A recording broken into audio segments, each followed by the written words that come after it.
Last week, I had the pleasure of being invited out for a very special and very unique Toyota event at the XOverland Ranch in Montana. It was a week of technical driving instruction and learning all about the new generation of off-road capable Toyota vehicles, such as the new Land Cruiser, 4Runner, Tundra, and Tacoma, and to take all of these rigs out for an amazing opportunity to push them to their limits. This is very exciting for me because I rarely get the opportunity to drive a vehicle that doesn't have my house strapped to the back, contain literally everything I own, and also have my precious cat on board. So it was an amazing opportunity to get to know what I am capable of, as well as all of these new vehicles at the XOverland Ranch. Once we had gotten a little bit of technical experience behind the wheel of all of these vehicles, we took them out to hunt out some adventure with an intimate group of incredibly talented creators, none of which I had personally ever met before. During our time together, we went rock climbing. We took a very long and technical trail up to an alpine lake to swim and paddle around. We went mountain biking, where I definitely swallowed a cricket. We floated down a section of the Missouri River, and there might have even been a little bit of competitive axe throwing mixed in there too. Just warning you, I am dangerous with an axe. And I mean that because I'm like halfway decent at it, not because... Actually, who knows? I'm a little bit of a loose cannon.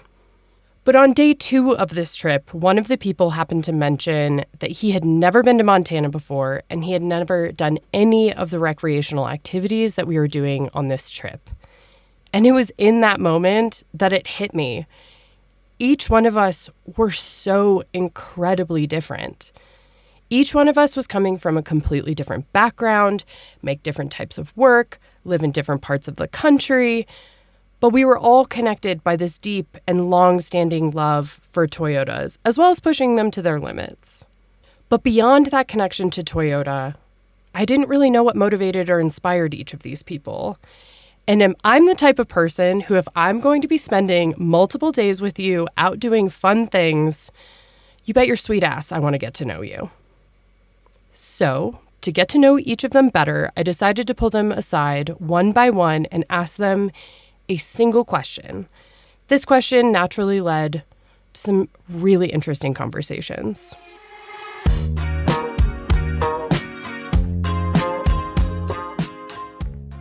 Can you introduce yourself? My name is Talon Sai, and I make YouTube videos. That's how most people know me anyway. Perfect. Okay. When do you feel most alive? Oh, man. All right, I'm glad you didn't tell me this question before. I think when I feel the most alive is honestly when I'm putting myself in danger.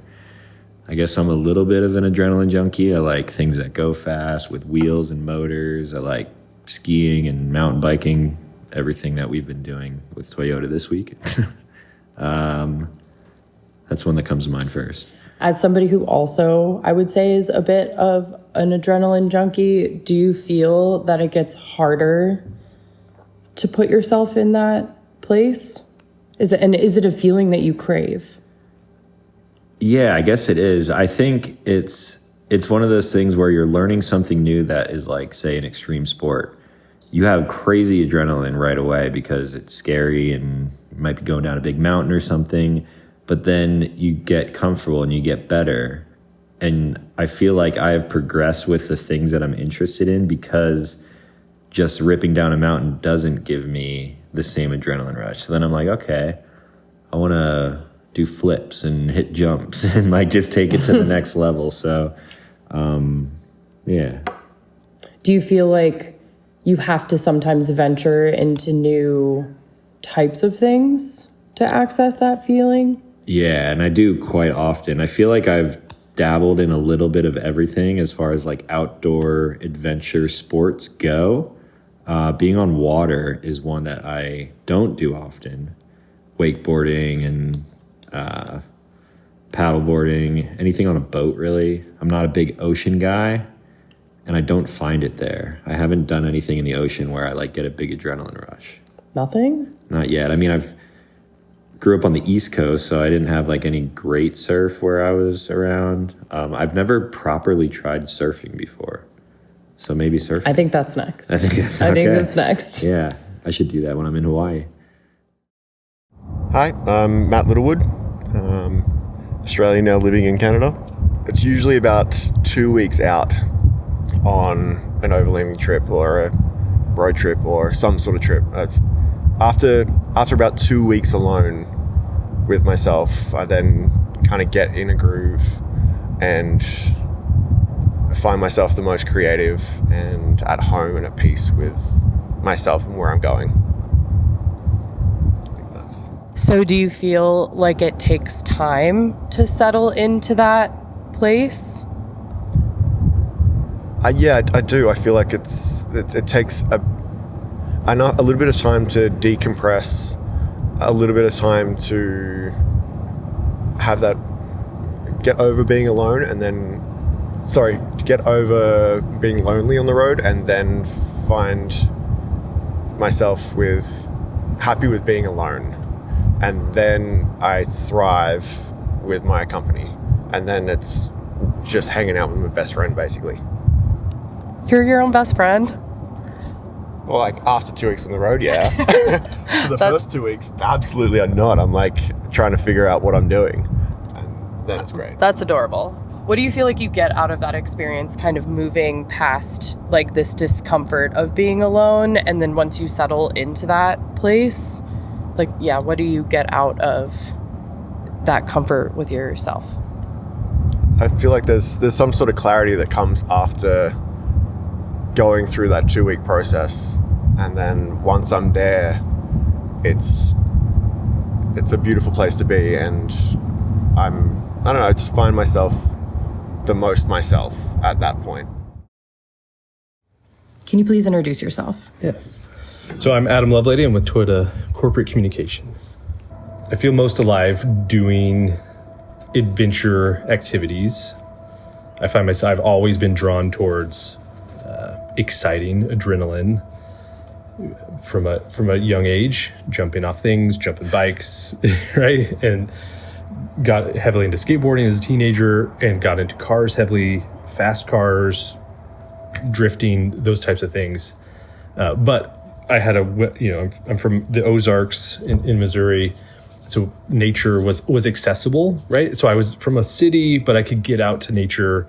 I did Boy Scouts. I did a lot of those things that got me out to adventure, right? So walking the riverbed to see what's around the corner, to see what's under the rock, it's a deep curiosity. Yeah, the curiosity of what's there. And international travel is great. I'm all for that, but there's so much here in the States. Like I haven't done it all, right? I've gone to 49 of the 50 states. I got to check Alaska. I'm planning that trip for next year, but it's feeling alive. The most alive is adrenaline.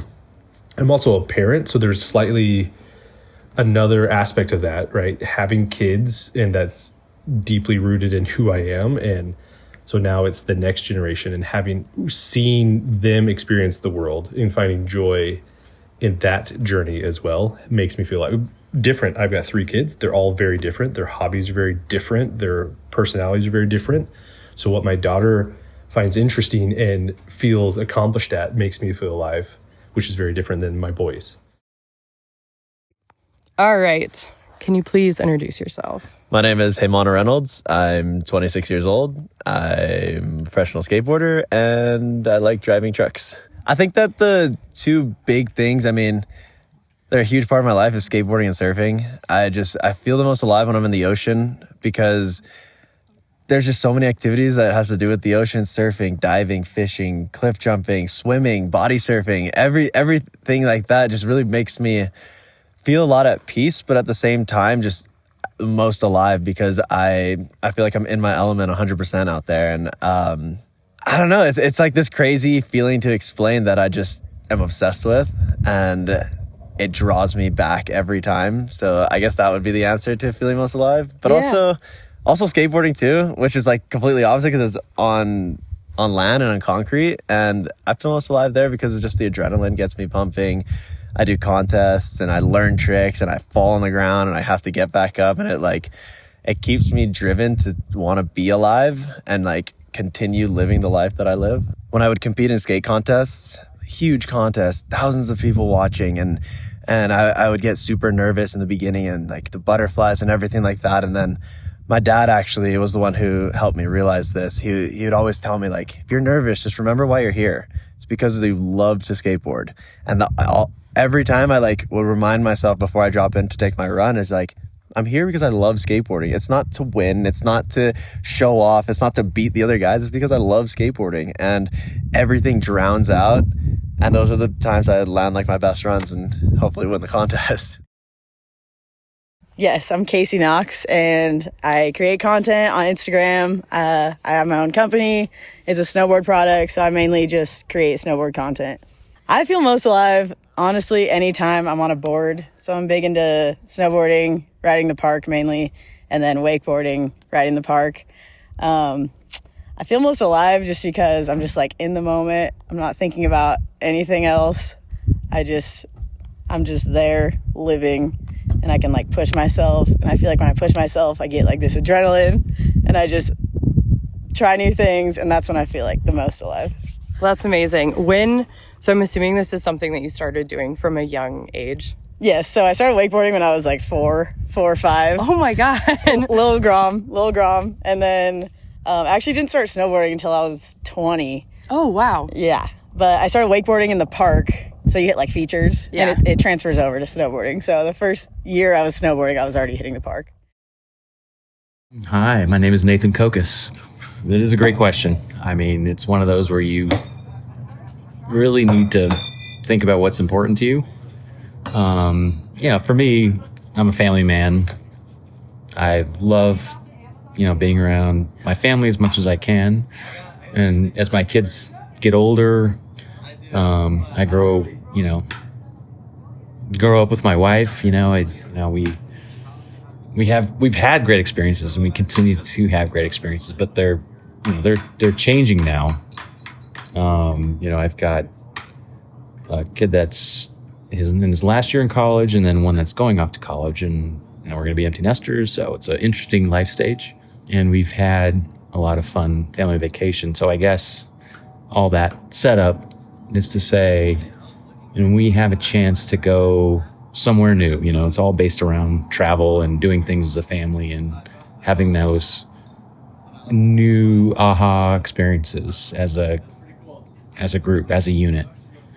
And I think, when we're seeing something for the first time, and I'm trying to see things through my eyes, but also my family's eyes, and teach my kids, new things, new experiences, new ways to appreciate the world and appreciate people. I think that really makes me feel alive.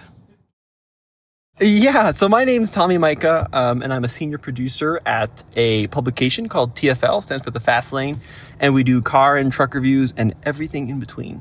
Well, because I'm a nerd, and specifically a car nerd, where I feel most alive is in a car, but it's not going to work. It's not even going down a twisty back road. It's what we've been experiencing here, which is driving up a rough and tough trail into places a car probably shouldn't go, but can go. And then being able to experience and push your skills and the ability of the vehicle to a limit while also being incredibly safe about it. So I think one of the things that as car guys we love to do is we love to find the limits of our cars. But if you have like a really fast sports car or a supercar, you can't really do that on the street or you'll go to jail, kill someone. And going to a track is really inconvenient, but coming out to someplace absolutely incredibly stunning with, of course, marked trails with big rocks and water and challenges, you can find the limit of your vehicle and also yourself and gain these skills at 2 miles an hour without endangering anybody, but still really kind of feeling alive. And finding places that for someone like me who's not very athletic, I'd have a hard time doing on foot or on a bike. I can definitely do that in a machine and also be able to kind of be one outside with nature, so to speak. So do you feel like that is a feeling that as you've come to like recognize what this thing is for you, is it something that you crave or will go out of your way for? Yeah, I mean, I think it's kind of like this car hobby is a weird thing for humanity, right? To take something that's very expensive, that you had to work incredibly hard for, and then put it in harm's way to go absolutely nowhere. Like, that is the funniest way I've ever heard that described. Right? Accurate, though. Like, that's a super ridiculous thing, right? Like, why would you spend your day job that you may not like, earning money, only then to take that hard-earned money and put it into something that you cherish, and then take that something you cherish, potentially break it, only to accomplish exactly nothing out of it, right? So, like, on paper, it makes absolutely no sense, but it's kind of like, in my opinion, one of like the cute things about humanity is like we find joy in the dumbest little things, and like I think you can accomplish a lot while at the same time accomplishing nothing, right? And for someone like me who spends way too much time online, I'm always seeking adventures to places where I can't be online, right? Because if I have access to a phone or a tablet or a computer, I just don't have the self-control not to use it and to get dragged into that. And you know, going out and exploring forces me to do something that has nothing to do with the screen, right? Because I can't do something with a screen. And I think that those experiences are becoming rarer and rarer as everything in our lives become more computerized and more internet-based. And it's a way that I can get off of that, unplug completely, but still like be a boy inside and play with something that's like a big toy. You know what I mean? Yeah, we love big toys. We like big toys.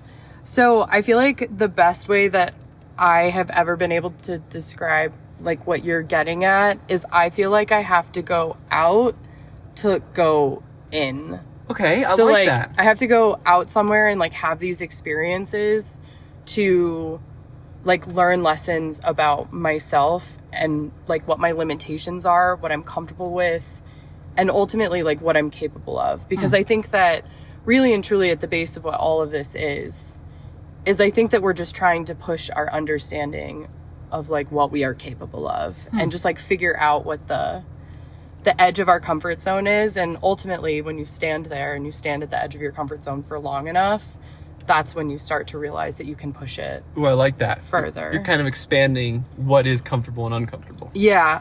So Neil deGrasse Tyson, the astrophysicist, has he has a quote that I love so much, and it's about our sphere of knowledge. And it's, as our sphere of knowledge expands, so does the circumference of our ignorance. And I feel like that is also so applicable to like when you put yourself in these situations to learn about yourself and to stand on. So like as you realize you're capable of more, right, also what is possible starts to become much larger. When we were out like yesterday as a group and like 5 trucks going down this like single track path, right?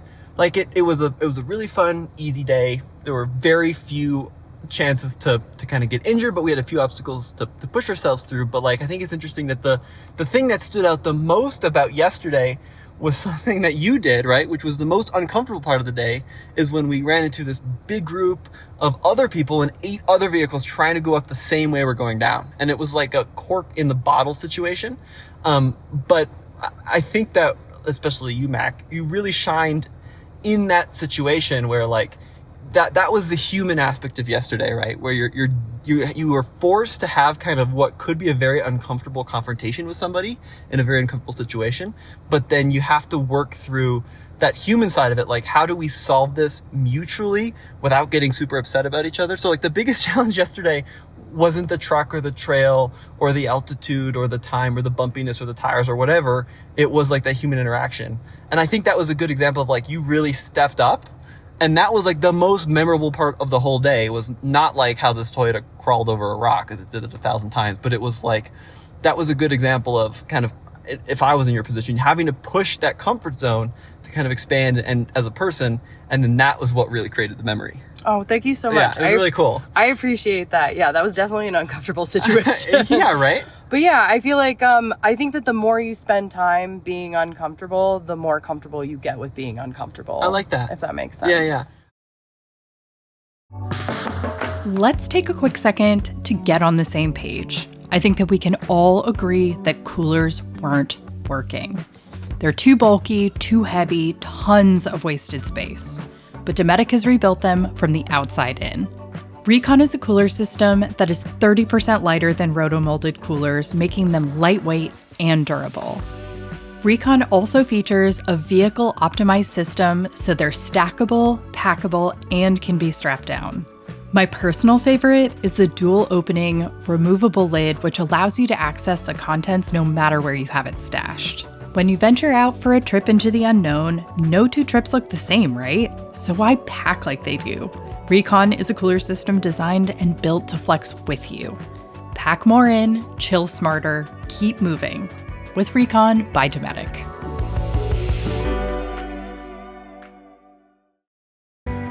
If you enjoy traveling and storytelling about traveling, maybe you'll be interested in our latest travel series, Meant to Be.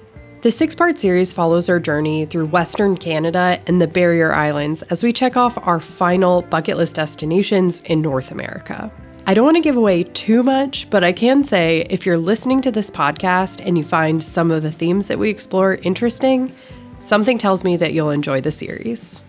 You can watch Meant to Be over on our YouTube channel or on Patreon.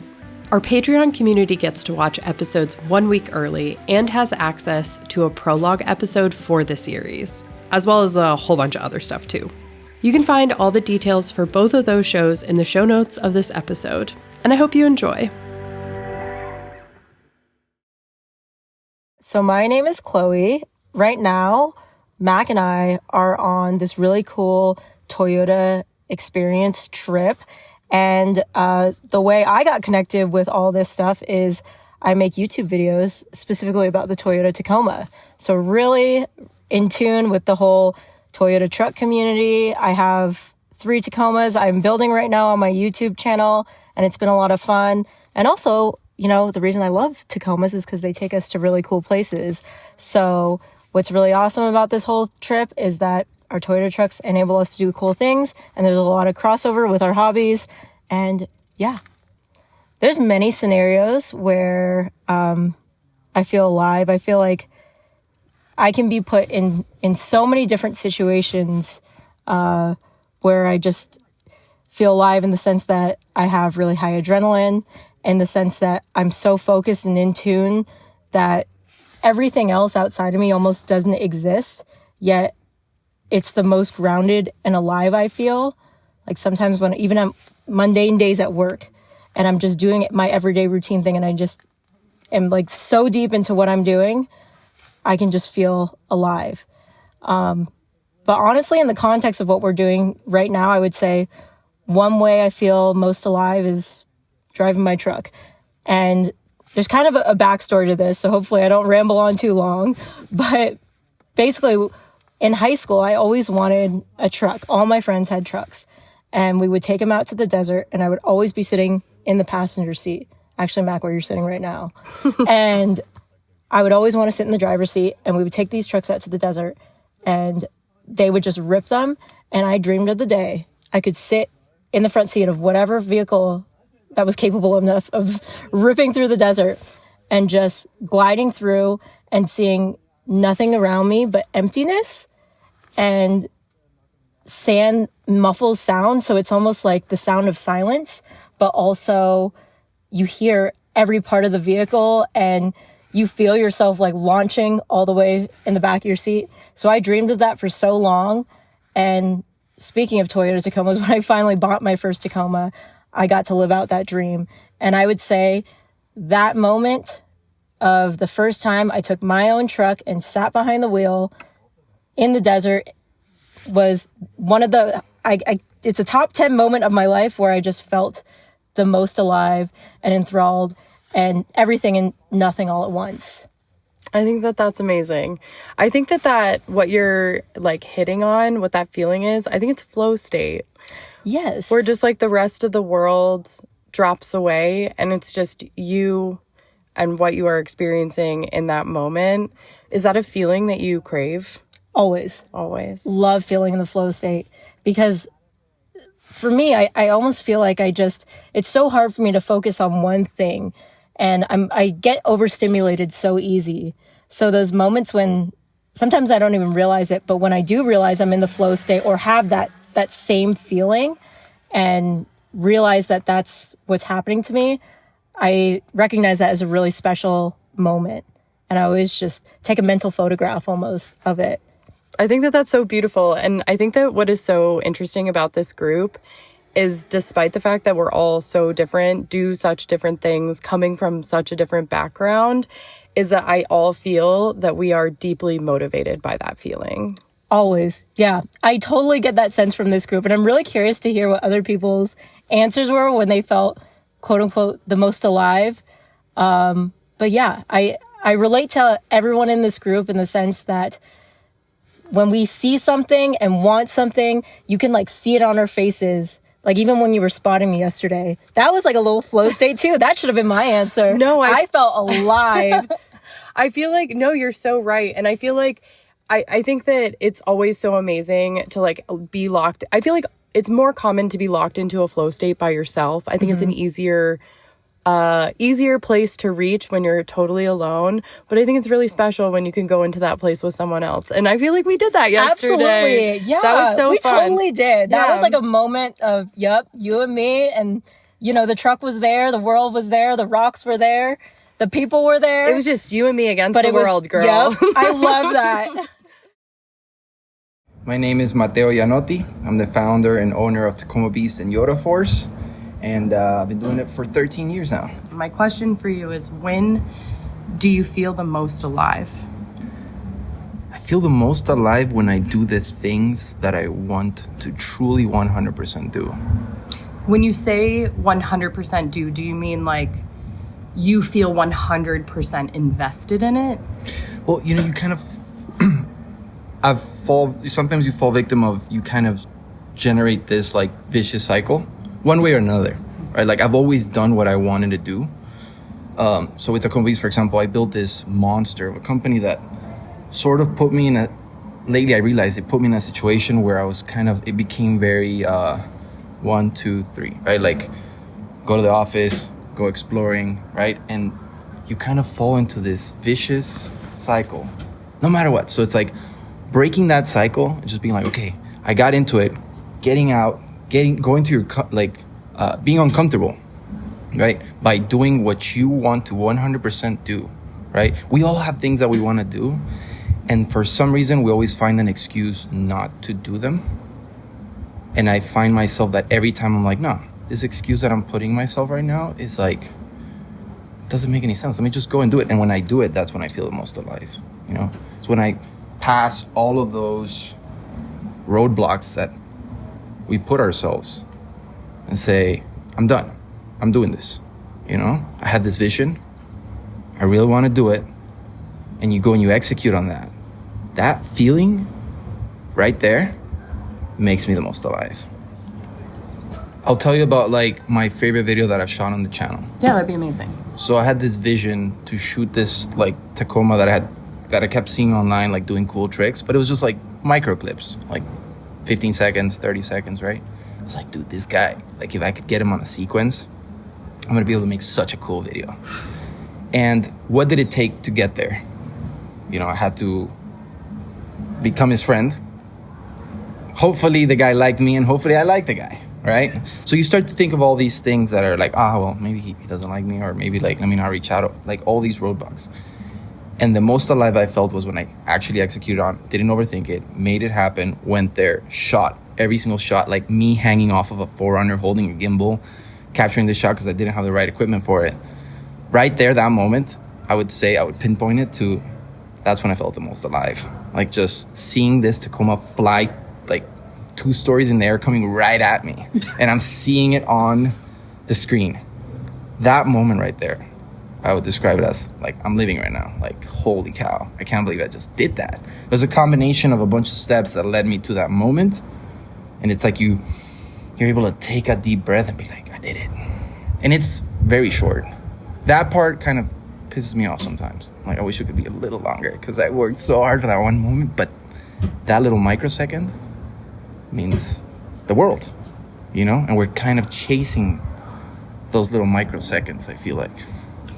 Do you feel like once you've experienced that feeling once, it's something like, does it make you more hungry for it? Like You to want to go chase it.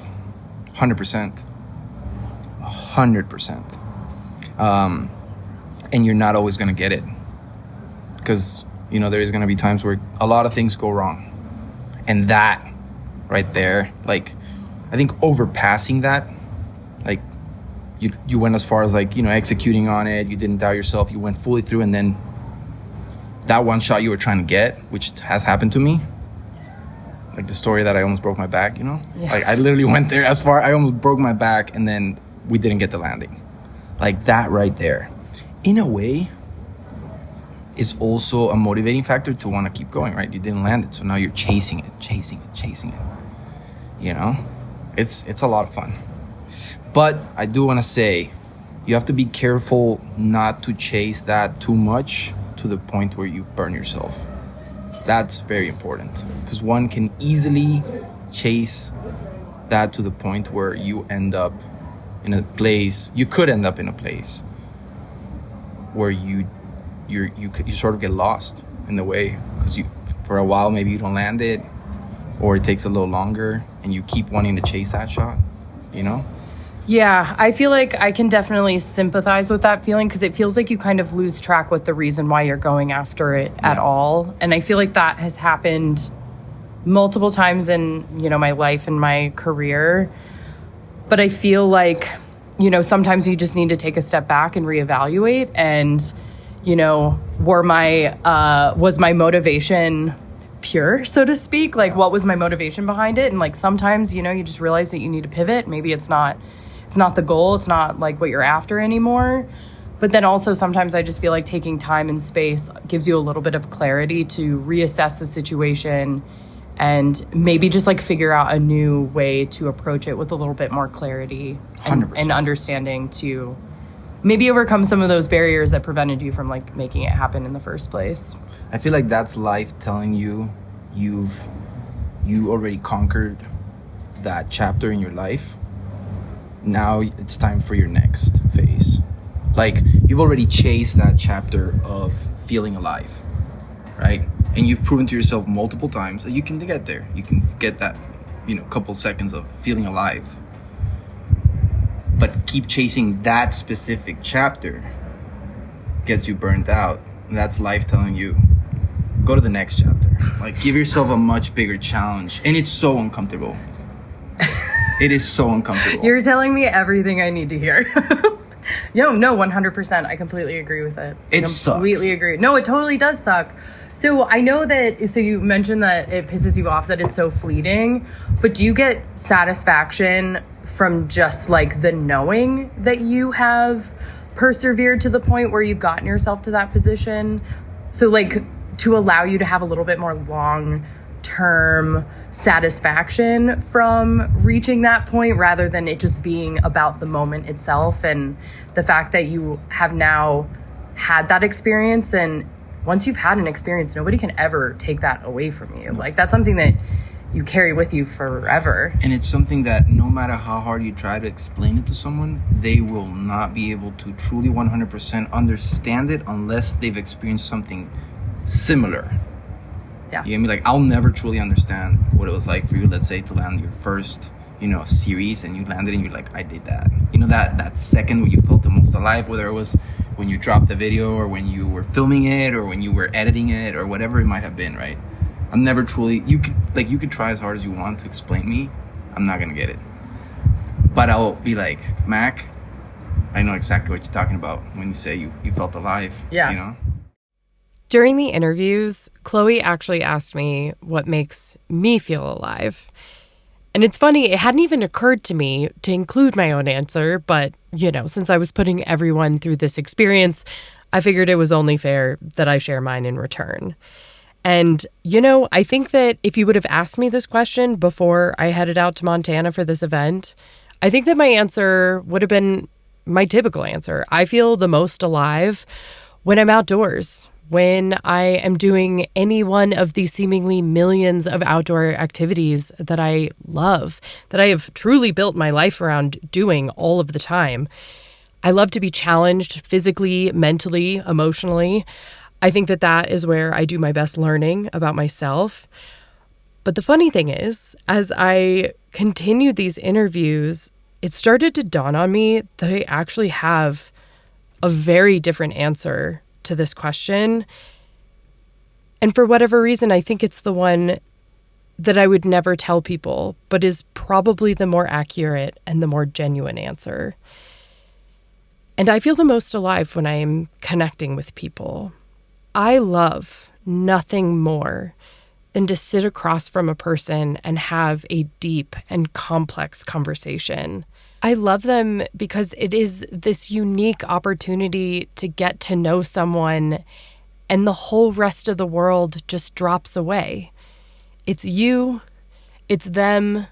You're both contributing ideas and experiences.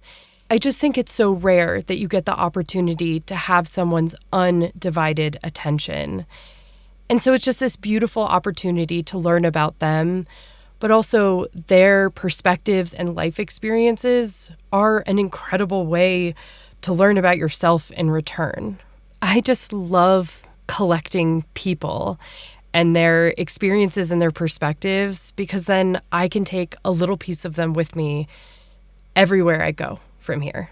On paper, each one of these people that came to this Toyota Montana Wild Expedition was so completely different. Yet we all connected so quickly and on such a deep level. And I think it was when I was sitting down talking to Mateo, who happened to be the last person I pulled aside to ask my question, I think I got to the bottom of why that might have been. But I think it's what's so interesting about this is, particularly with this group, we're all so incredibly different. 100%. So different, like what we do on a day-to-day basis is different, but there's this like underlying thing that connects us all. And the funny thing is, I'm coming to realize, having now talked to all, and the reason why I wanted to ask all of you is because you all are so different from me. And I know what lights you up is going to be different than what lights me up. But really and truly, like when you boil it all down, all of us just really enjoy being challenged. Yeah. And standing on the edge of what it is that we know ourselves to be capable of, and just expecting more and better of ourselves. And I think that that is an incredibly beautiful thing. 100% I agree. As accurate as I think that that is, I think that there's also one more element to this. And it's something that I've kind of mulled over now that I've been back from this event for a few days and I've had some time to reflect on the experience. I think that there's something to being present. You can call it flow state or, whatever it is.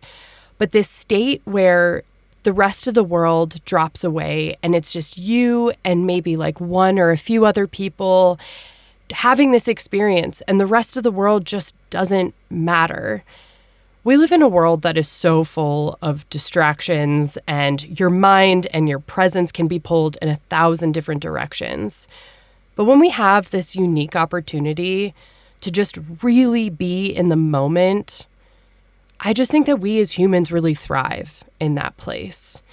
And the more I talk to people, both at this event and away from it, the more that I've just come to realize that presence and that flow state is something that we're really hungry for. So I would love to turn the question back on you. What makes you feel most alive? Last but not least, I want to thank Toyota for inviting me out to Montana for this once-in-a-lifetime experience. It was truly incredible. I don't know that it could ever be repeated. It was the people, it was the time, it was the place. And speaking of place, I do also want to extend my gratitude to XOverland and the XOverland Ranch for creating such an incredible environment to not only learn, but also to challenge ourselves. Thank you so much, Toyota. Thank you so much, XOverland. You all are doing something very, very special, and I feel honored to have been a part of it. Thank you so much for listening. Now go out and do something that makes you feel truly alive.